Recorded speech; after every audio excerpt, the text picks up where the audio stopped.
Paz do Senhor Jesus Cristo, amigos e irmãos, Joaquim falando diretamente de Portugal para a Europa e para todas as nações do mundo. Obra missionária.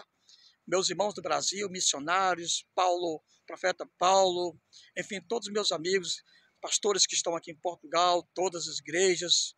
É uma obra tipicamente missionária e sem fins lucrativos, absolutamente. Aqui é o meu monte da oração. Não tenho nenhum prazer em pregar dentro de falar Jesus dentro de casa, gravar em casa, ou pregar dentro das igrejas. Não, o meu púlpito são essas árvores, tá? A natureza. E Deus que está do meu lado, o Espírito Santo. O objetivo é Deus me usar para tocar no coração das pessoas que estão afastadas, pessoas que não conhecem o Senhor. Então a mensagem hoje é sobre a destruição do Templo de Jerusalém, que aconteceu nos anos 70, certo? Então Jesus lançou pelo menos 3 profecias acerca do que iria acontecer com Jerusalém. A primeira, quando Jesus estava com os apóstolos no templo, diante do templo, os apóstolos disseram: olha que estrutura linda, Senhor. E Jesus lança a primeira profecia: em verdade vos digo que não ficará aqui pedra sobre pedra que não seja derrubada. A segunda profecia é que Jesus fala assim: ai das mulheres que estiverem grávidas e das que amamentarem naqueles dias. Isso. E a terceira profecia, quando Jesus estava indo para o Gólgota, já tinha sido aceitado, coroa de espinhos, estava marchando para a morte, e as mulheres que o seguiam estavam batendo no peito e choravam muito, vendo aquela cena. E Jesus parou e disse: mulher, não choreis por mim, chorais por vós e pelos vossos filhos que virão depois de vós. Então, amigos, o juízo de Deus estava sendo decretado àquela nação. Isto iria acontecer. O primeiro fato que Flávio José, historiador judeu, no seu livro Guerra dos Judeus, ele fala em riqueza de detalhes o que aconteceu.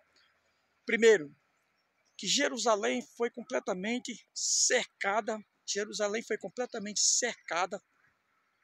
pelos romanos, tendo à frente o general Tito. Sim, foram 6 meses de cerco.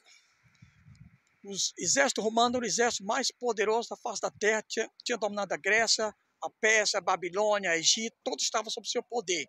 Agora aquele povo patético e sem força, sem Deus, fizeram frente a um exército mais poderoso da terra. Mas o que era isso? Era o juízo de Deus que tinha chegado para aquela nação. Jesus diz: em verdade vos digo que não ficará nesse tempo pedra sobre pedra que não seja derrubada.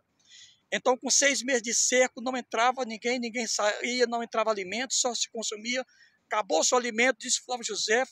Dentro da cidade de Jerusalém, a fome era terrível, ao ponto de que uma certa mulher, uma criança de colo, pegou, matou essa criança, assou aquela criança, comeu a parte no dia seguinte comer a outra parte do seu filho. Diz que os anciãos, com comida na sua boca, pão na sua boca, os jovens avançavam e arrancavam para pegar aquele pedaço de comida, tamanho era fome. E as mulheres que escondiam nas suas mãos algum tipo de alimento eram arrastadas pelo cabelo. Ou seja, o juízo de Deus tinha vindo sobre Jerusalém com força, com ímpeto. Todo o sangue que foi derramado por Cristo, toda a violência, todo o sofrimento que Jesus passou, aquela nação ia pagar um preço altíssimo, já estava, na verdade, pagando. Exatamente. A terceira profecia foi que Jesus estava marchando para o Gólgota, já tinha sido aceitado, e as mulheres choravam e batiam no peito, e Jesus parou e disse: não choreis por mim, chorais por vós e por vossos filhos que virão depois de vós, ou seja, a geração futura. Então, o que aconteceu exatamente isso, irmãos? Quando Jesus profetizou acerca da destruição de Jerusalém nos anos 30, quase 40 anos depois veio esse cumprimento. Significa, irmãos, que muitas vezes nós profetizamos algo, recebemos uma profecia com 1 ano, não acontece com 2 anos, aquele é um falso profeta, não aconteceu, não. Tem profecias que têm um peso muito grande, pode demorar anos. Essa de Jesus demorou cerca de 40 anos. certo? Então, Flávio Josefo, esse historiador, que também se rebelou contra Roma, que foi preso, juntamente com os seus seguidores, ia ser executado quando ele proferiu uma palavra profética para Vespasiano. Disse: olha, Vespasiano, o Deus de Israel me diz que tu serás o próximo rei depois de Nero, e teu filho será o teu sucessor. Aquilo agradou Vespasiano, e Vespasiano acabou ficando com Flávio Josefo para narrar as histórias dessa guerra. Ou seja, Flávio Josefo, em seu livro de A Guerra dos Judeus, fala em detalhes e riqueza sobre tudo isso. Irmãos, é importante você entender que um povo não é porque tem um nome, carrega o nome de Deus, que Deus esteja com este povo.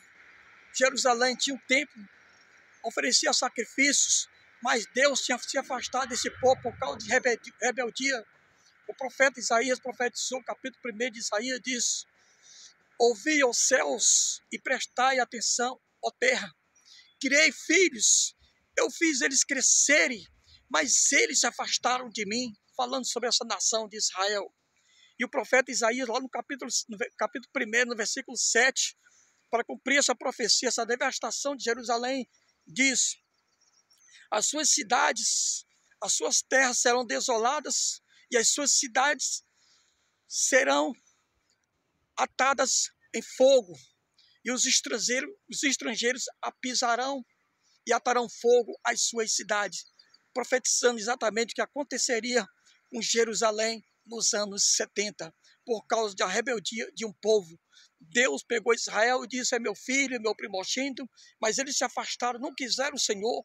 Deus enviou seu filho Jesus, e a palavra do Senhor diz, em 1 João capítulo 1, diz: ele veio para o que era seus, os seus não receberam, pelo contrário, o mataram, o crucificaram, escarneceram dele, e agora estavam pagando um preço muito alto. O juízo de Deus veio sobre eles. Até mesmo Pilatos lavou suas mãos e diz para o povo: eu não vejo nesse homem crime nenhum, eu sou livre do sangue desses homens. Lavou suas mãos naquele momento diante do povo: eu lavo as minhas mãos diante de vós. E o povo gritou que estava querendo a crucificação de Jesus, e que a soltura de Barrabás diz: que o seu sangue caia sobre nós e caia sobre nossos filhos. Mais uma palavra profética que aconteceu, porque o sangue foi derramado e cerca de centenas de milhares de judeus foram mortos ao fio da espada, e 97 mil dos que sobreviveram, graças à intervenção de Vespasiano. Os soldados romanos estavam tão furiosos que queriam matar todas, crianças, mulheres grávidas, eram traspassados a espadas, e Flávio Josefo ainda conseguiu salvar 97 mil judeus, fizeram como escravos e venderam para outras nações. Esse foi o destino triste dos habitantes de Jerusalém. Diz alguns historiadores que os cristãos que viviam naquelas regiões foram avisados pelo Espírito Santo para fugirem para os montes. Os que não estavam em Jerusalém, estavam na Judeia, o próprio Jesus disse: quem estiver na Judeia, não desça para a cidade. Quem estiver no telhado, fuja. Os que estiverem nas redondezas, fujam para longe. Jesus estava dando, uma palavra profética de escape para aquele momento. E os cristãos, seguidores de Cristo, foram revelados pelo Espírito Santo e fugiram daquelas regiões de conflito, dizem alguns historiadores. Amigos, Deus não tinha prazer na morte do ímpio. Deus não queria que isto acontecesse, mas eles escolheram o caminho mais difícil. Eles rejeitaram o Senhor, rejeitaram o Salvador, rejeitaram aquele que os escolheu como um povo, como uma nação. E eu quero saber de você, meu amigo: por que você se afastou, meu irmão? Por que, pastor, você se afastou, meu irmão? Por que vocês estão afastados? E você que diz que é agnóstico, não acredita em nada? Bom, isso é história.